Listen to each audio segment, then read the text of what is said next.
So speaking of how much we hate Mark Gatiss, no, the camera's on. Oh no! That's some comedy to start us off. Yeah, because we don't actually hate him. It's brilliant. Yeah. We said the opposite of what we think. We did say the opposite of what we think, and now we're going to face the Raven together. I do hope not. Well, not for another couple of years anyway. Well, for saying what we said about Mark Gatiss, he might set the Raven upon us. That's true. I understand that all the writers have access to tattoo guns. Tattoo guns? Tattoo guns? You put a tattoo on someone, and then it runs out, and then a raven comes and kills them. Oh yeah. Well, you've actually got 030 written on the back of your neck, so Mark So we better do this quickly. 30 minutes to talk about Face the Raven. All right. So let's see if we can do that. If we do it in that time, then he'll probably stop the Raven. Yeah. Let's talk about the story before we talk about the ending. Yes, absolutely. So the story begins with Rigsy. Rigsy is now a young father. He's a young father, so that's an extra dimension. He's got. We don't really meet his wife or anything. That's very much not gone into. Mm-hmm. I get the feeling it might have been gone into a little bit more in earlier drafts. She turns up at the very last shot. That's true. She does. But it's not a large part. So Rigsy's essentially the start of what is kind of a 3-part finale. Yeah. What I like about bringing Rigsy back is, if you go back to Flatline, it is very, very much the start of the entire Series 9 plotline. And in Flatline, Clara acts as the Doctor, and so if you bring back Rigsy, who was her greatest success, she directly saved his life. Mm-hmm. And then we get to see that he's gone on to have a family, have a child, start a life. He is her success. And so it gives us two sides of Clara's story, and that being the Doctor actually isn't all bad. There's good things and bad things. It may be destructive for her, but she's done a lot of good in her time. Absolutely. This whole thing with Rigsy, it's sort of because he was treated like her companion in Flatline. Yeah. In my opinion, he's now a lot more. I think the likability is shining through, and I actually sort of kind of fell in love with the guy. Yeah. This time round. I thought the direction was very dynamic in this one, and that there's a lot of really intimate close-ups of his face. He's not as a character in conjunction to Clara anymore. He's a character in his own right. Mm-hmm. And I mean, I liked him a lot on Flatline, and for evidence of that, we can go. You can go back a year when I'm on tape saying that. But for Tom, he fell short. For me, he fell short. But this time, just great. Written sensitively and with real emotion. Yeah. And it makes sense that Clara would want to save this man. I mean, there's that really tender shot where Clara is looking at Rigsy and he's on the phone to his family, and you can hear a wee crying baby on the other end, and that's emotional. It brings home the human consequences of the drama. That's really which this is something episode, that Doctor Who doesn't always do very well, like in Sleep No More.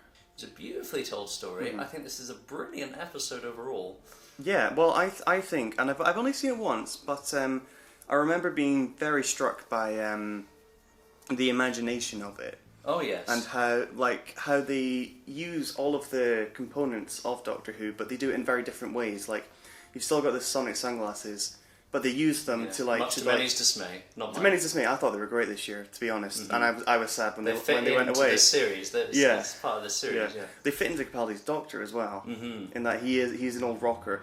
Unlike Matt Smith, who was very young but very uncool, Peter Capaldi is very he's not very old. He's quite old, but he's extremely cool, but without understanding why. Old young goes to young old, and all these other things. It's a great transition, actually. I loved how they had to go to the library to get out all the maps. They had to use the TARDIS to look over the city. They had to go around and talk to people and interact with, the city. Which was a lot of fun. Yeah, so we got a. I think it was quite a nice touch that this street has been around so long that it is straight out of the Battle of Waterloo, as Maisie Williams' character says. This whole thing with the trap streets, actually, it was quite fun. Stephen Moffat wrote a piece at the beginning of the last Doctor Who magazine. Someone asked him, how did the Doctor actually deduce that he needed to go and look for a trap street after the tattoo, and he basically brought in this Sherlock monologue, which is great. I really like it when Stephen Moffat writes extra Doctor Who for the magazine. For the magazine, it's great. And it's like, you can take it or leave it as you wish, but except for when he broke the fourth wall. That was clearly not canon. Yeah. But sometimes he writes little scripts. sometimes he brings in things like, as soon as Jenny took off from that planet, she crashed into a moon and died. Which I consider to be true now. Well, me as well, because I don't care about that character. Maybe if they brought Jenny back and put her in a trap street, then you'd care. Oh, maybe. Oh god, no! I don't want to watch a raven flying. Well, getting back to the story. So these aliens are essentially refugees, and there was talk of there being more political commentary here, but I think we've gone into that far enough on the Zygon invasion, so we'll keep away from that.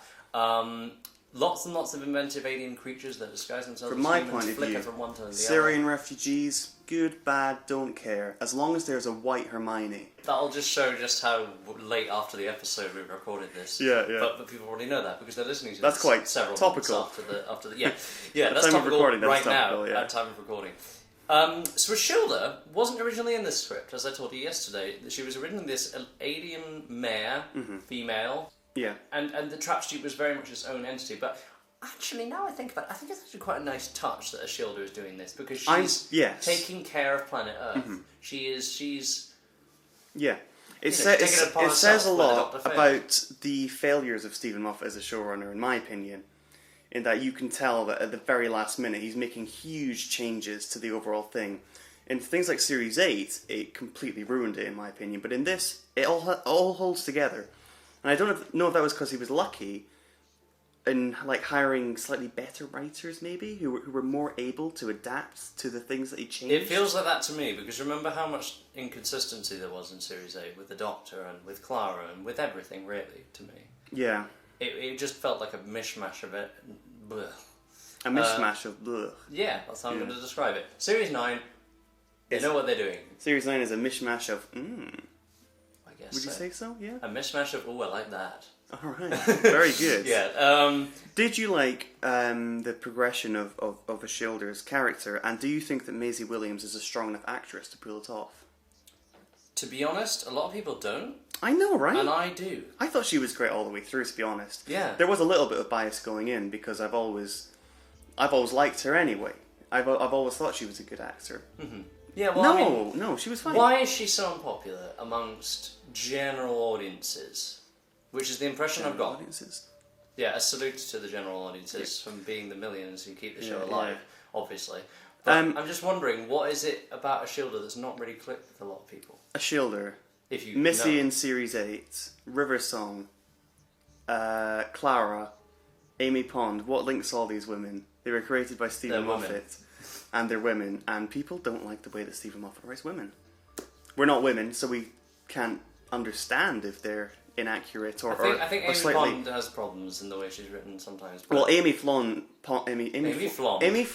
is Amy Pond's cousin, but Amy Pond, she's well written, very well written. I loved Amy Flond. Yeah, Amy Pond is a purposefully flawed character, though. Clara is purposefully flawed. And people use those things to say, well, they're badly written because he just writes women as being control freaks or as being flirty, and it's like, well, he's not saying that's a good thing in the characters.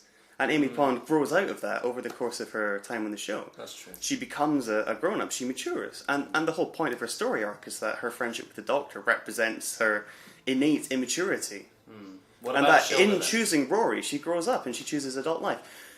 I thought Ashildr was great. Yeah, me too. Because I just thought she was fun to watch. And just in The Woman Who Lived, we got a really, really insightful episode there, really insightful story, really insightful dialogue between the Doctor. Really did meet his match, and it wasn't and he's done that before, but it's in a different way this time. Ashildr taking over the street, a great element of the story, I think. Well, it's directly followed up from where they left off The Woman Who Lived, and it shows that she has done things. She has had an effect on the world, which is great, because if she just existed, been in 2 episodes, turned up at the end, it wouldn't have meant anything at all. But I think with the 4 different appearances, I would have liked one more, possibly. Yeah, it would have been fun. That entire arc worked very well for me. Yeah, me too. I'm glad it was a thread throughout the series. You know, and I'd like more of that. I also think that she played 4 distinct versions of the same character, which would make sense impressive. In hundreds and hundreds of years, billions of years by the end. But she achieved that. Like she did, because a lot of actors just play the same character, which is a dramatised version of themselves. And I don't think there's any disadvantage that Maisie Williams has over any other actor. No, not at all. To be honest. Yeah. Okay, so back to the actual Face the Raven story. Rigsy is framed for a murder, and this is all tied in with the story of the two-faced girl, loosely. That stuff was only part of it. And I wonder if maybe, as good as this episode was, there were too many ideas that maybe could have been developed a little bit more. Are you suggesting it could have been better as a two-parter if we'd properly had the opportunity to delve into this other world, to have more plot, more characters, and not had Sleep No More instead? Possibly, yeah. Maybe Sleep No More could have been a two-parter in Series 10, and that could have been better as well. Yeah. Maybe every story should be a bleeding two-parter. Yeah, well, I mean, it's also the fact that you've got to wrap up Clara's... I mean... Sorry? So not Blink, not no, I mean, just around this time. This series, sure. But Trap Street was kind of a fascinating thing. It's been compared to Harry Potter. I don't know if you understand. I don't get it. Do you remember when Harry Potter goes into a secret London street which is hidden from ordinary people? I see, okay. And it's... Do you think it's sufficiently distinct from that comparisons are meaningless? I think it's a lot more like Neil Gaiman's Neverwhere, but... Oh, right, okay. Like, I think it's so unfair to just say, this is a bit like another thing in popular culture and therefore it's bad. Mm-hmm. Which was the biggest criticism, as far as I could tell, of the Rupert Song storyline. It's like, if you take away everything about the characters, the build-up, the motivations, the themes, and the substance, and you just look at one single aspect of the relationships between the characters, then it's exactly the same as Twilight. I don't know who's been saying that, but stop. Rigsy and Clara, the scene where she takes the chronologue from him. Why I thought that was so fantastic is that you can see the dilemma Rigsy is facing there. He's not prepared to risk Clara's life, nor his own child, and he's facing quite a difficult thing there. But Clara is just so insistent that he'll give in, and you just feel sorry for Rigsy being even dragged into this, to be honest. Even more sorry for Clara, of course, who is exhibiting horribly dangerous behaviour. The whole hanging out of the TARDIS and laughing away. She's losing her mind.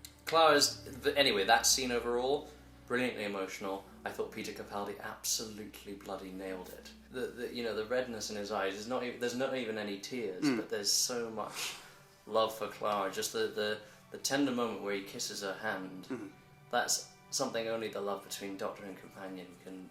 There's an excellent conflict of emotions in that he's furious that she has put him in the position that she has put him in, but also he is trying to find a solution to the problem, and also he's dealing with being completely helpless, which is not something that he's used to, and also he's sad because she's going to die. I mean, that's like 4 different contrasting emotions, and he holds them all. Yeah, exactly, he holds them all, and there wasn't that much dialogue that said those emotions, so it was all came through his performance. Yes, it was all just like, couldn't we do this? No. Couldn't we do that? No. It was looking for a solution, but it was looking for a solution while desperately wrestling with the fact that this might be the end of their time together, their pretty long time together. I found it very affecting, considering she's been there so long. But here's the real tragedy. I feel this episode is the only time... Now, Clara's been good, at best, as a character. She's been good. This episode, she was really great as a character. I felt like I knew who she was for once, and it happens to be in the episode she died in. Well, it does make sense, I suppose, because it wouldn't... it would make sense to, in her last episode, not her last episode, the one she dies in, to bring out all of the things that over the years have been features of her character and then just bring them to the forefront. But yeah, you are right, because there was definitely disparity in the planning of her, in that nobody really quite knew what to do with her to start with, which is very clear in Series 7. Yeah. I thought she was good in... Day of the Doctor. Yeah, she was very good in that, but it wasn't about her. It wasn't, and this is a different... I feel like this is kind of a different Clara, anyway. You know, she's lost control, but they've put more emphasis on that this time, and they've had her saying, look, we can get through anything. The real genuine consequences of being the Doctor's companion is that it must seem like everything can be got through. Yeah. Everything is solvable, every problem. Yeah. And they tried to do that kind of last series. In my opinion, it just didn't quite hold its own, but this time it really meant something properly, I thought. It was well handled. But I'd like to now talk a little bit about this whole thing of the Time Lords talking to Ashildr and saying, can you capture the Doctor for us? But Rigsy, it seemed to me, it was dependent on Rigsy having happened to have wandered into Trap Street before Ashildr could frame him for the murder. It doesn't quite make sense. It was Ashildr taking advantage of an unpredictable opportunity as part of a plan that had been going on all along. And also, the result of the plan was the Doctor gets a bracelet put on him. So couldn't she have just put a bracelet on the Doctor? I guess the only way she could figure she could is by getting him to save someone, like making a sacrifice, essentially. Well, story-wise, that makes sense. It is an overly complicated way. But way to put a bracelet on someone doesn't always require a sacrifice. Yeah, it does feel like another thing of, we've got the Trap Street story, but then we've got the Doctor getting taken to Gallifrey story. Yeah, it was. And then we've got Clara's exit story. Yeah, they had the episodes first, and then they... And the problem with Stephen Moffat's finales is that he's always got so many ideas shooting off in different directions that by the final episode he's got to kind of touch on everything, but that's all he does. He just sort of touches on it and only sometimes resolves it. Yeah.